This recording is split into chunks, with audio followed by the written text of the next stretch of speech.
Assalamualaikum warahmatullahi wabarakatuh. Salam guru penggerak. Izinkan saya menyampaikan koneksi antar materi, refleksi, kesimpulan pemikiran Ki Hajar Dewantara modul 1.1.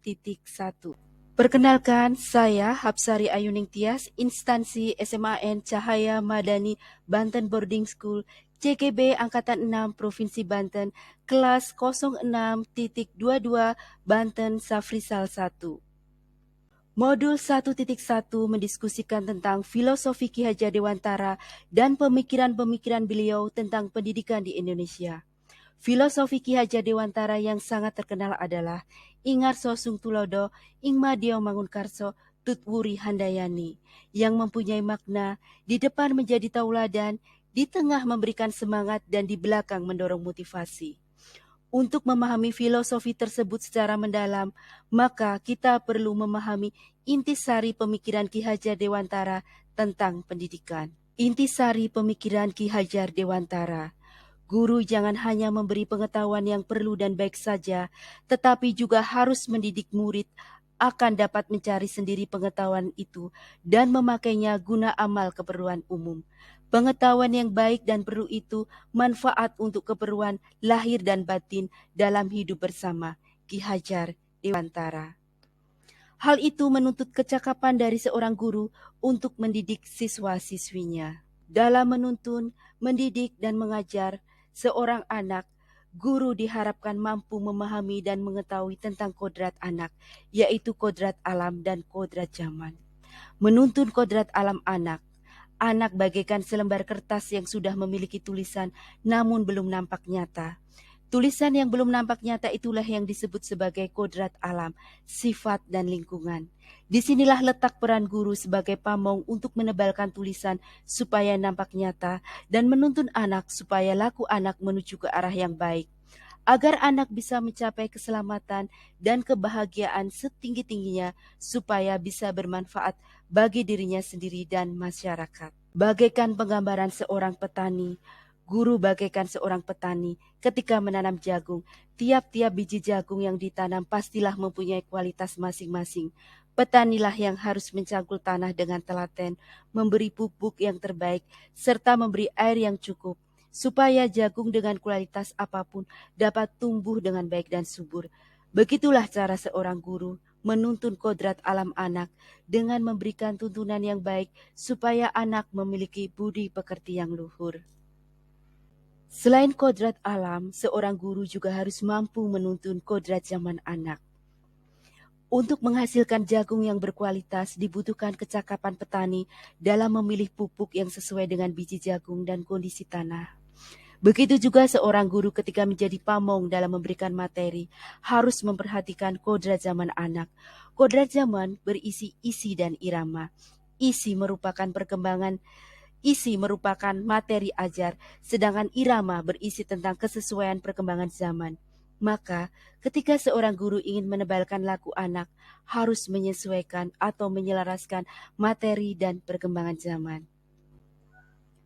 Guru yang bijak akan memberikan materi ajar yang menuntun anak menjadi pembelajar sepanjang hayat, menyesuaikan perkembangan zaman, namun tetap menyelaraskan dengan sosial budaya setempat atau kearifan lokal. Waspadalah terhadap barang baru dan gunakanlah yang Indonesia punya sebagai sumber belajar. Itulah yang disampaikan oleh Ki Hajar Dewantara. Dalam menerapkan filosofi Ki Hajar Dewantara di kelas, maka seorang guru bisa menggunakan 3 asas yang juga disampaikan oleh Ki Hajar Dewantara, yaitu asas trikon, konsentris, kontinu, dan konvergen. Konsentris, pendidikan yang berpusat pada siswa-siswi dengan cara mengenali karakter peserta didik atau siswa-siswi supaya bisa menuntun sesuai dengan kodrat alamnya. Kontinu, pendidikan dan pengajaran harus dilakukan terus-menerus dan guru sebagai pamong harus menuntun laku mereka dengan sabar dan telaten. Konvergen, terbuka terhadap pengetahuan dari luar dan metode dari luar, namun tetap memperhatikan kearifan lokal atau sosial budaya, supaya kodrat zaman bisa menjaga laku siswa menjadi budi pekerti yang luhur. Setelah koneksi antar materi, maka sampailah saya pada tahap refleksi diri dan kesimpulan. Apa yang saya percaya tentang murid dan pembelajaran di kelas sebelum saya mempelajari modul 1.1 adalah dahulu saya mengenal filosofi Ki Hajar Dewantara hanya kulit arinya saja. Saya bahkan belum memahami apa itu asas trikon. Dahulu saya juga menganggap anak adalah selembar kertas kosong, maka sebagai guru saya berhak untuk menuliskan apapun di atas kertas tersebut. Saya juga belum mengetahui tentang konsep kodrat anak. Yang saya pahami hanya mengajarkan materi kepada anak dengan suasana gembira sesuai dengan kurikulum. Karena saya belum memahami tentang kodrat alam dan kodrat zaman secara utuh, maka saya belum memberikan ruang untuk bagi sosiokultural. Saya hanya mengajarkan tentang penggunaan perkembangan teknologi. Refleksi kedua yang saya alami adalah saya mengalami banyak perubahan setelah saya mempelajari modul ini. Saya lebih memahami filosofi Ki Hajar Dewantara dan memahami cara penerapan asas trikon, konsentris, kontinu, dan konvergen di kelas. Sekarang saya juga memahami bahwa anak bukanlah selembar kertas kosong, namun kertas yang sudah ada tulisannya. Dan tugas saya sebagai guru adalah menebalkan dan menuntun laku anak supaya menuju ke arah yang lebih baik.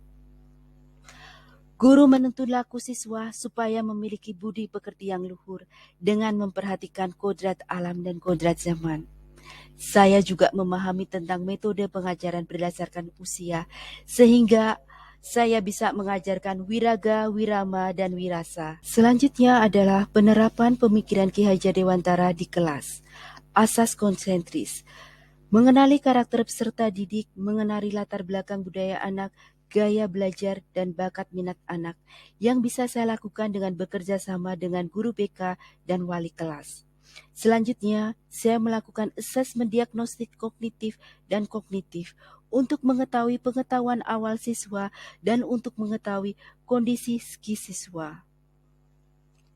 Hal lain yang bisa saya lakukan berhubungan dengan asas konsentris adalah memberikan pertanyaan pematik untuk meningkatkan motivasi belajar siswa, serta melakukan proses pembelajaran student center, di mana banyak melakukan diskusi dan kolaborasi antar siswa.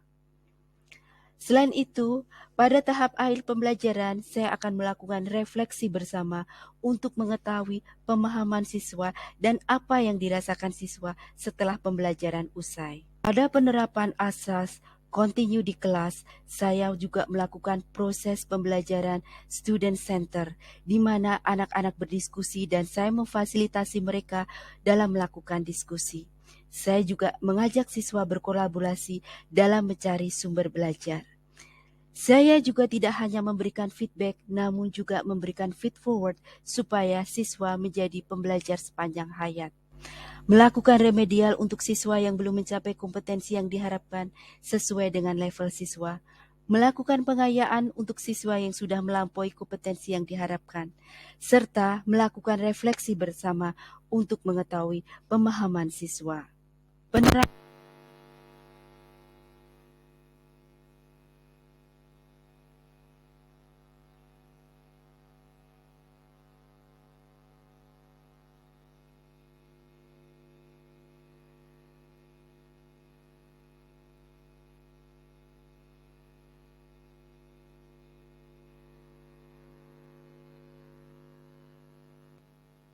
saya lakukan dalam penerapan filosofi Ki Hajar dan asas trikon adalah ketika saya mengajarkan materi deskriptif, yang pertama saya lakukan adalah penerapan konsentris dengan menanyakan modalitas atau gaya belajar siswa sehingga saya bisa menerapkan pembelajaran berdiferensiasi. Di sini saya mulai melakukan penerapan kodrat alam. Dan saya juga menggunakan aplikasi-aplikasi pembelajaran yang variatif supaya anak tidak merasa jenuh dan bahagia di kelas bahasa Inggris. Saya mulai menerapkan kodrat zaman, yaitu menggunakan pembaharuan-pembaharuan sesuai dengan zaman. Langkah selanjutnya adalah menerapkan asas trikon di kelas. Proses pembelajaran menggunakan prior knowledge yang menanyakan kepada siswa tentang dari mana mereka berasal, apa makanan favorit dari daerah mereka, serta apa tarian tradisional mereka. Saya juga menanyakan tentang bahasa daerah mereka. Selanjutnya, saya mengajak mereka untuk memilih salah satu budaya asal mereka, makanan, bisa lagu, ataupun tarian untuk dibuat teks deskripsi. Proses ini membutuhkan 3 tahap, yaitu drafting, editing, dan revising, penerapan kontinu.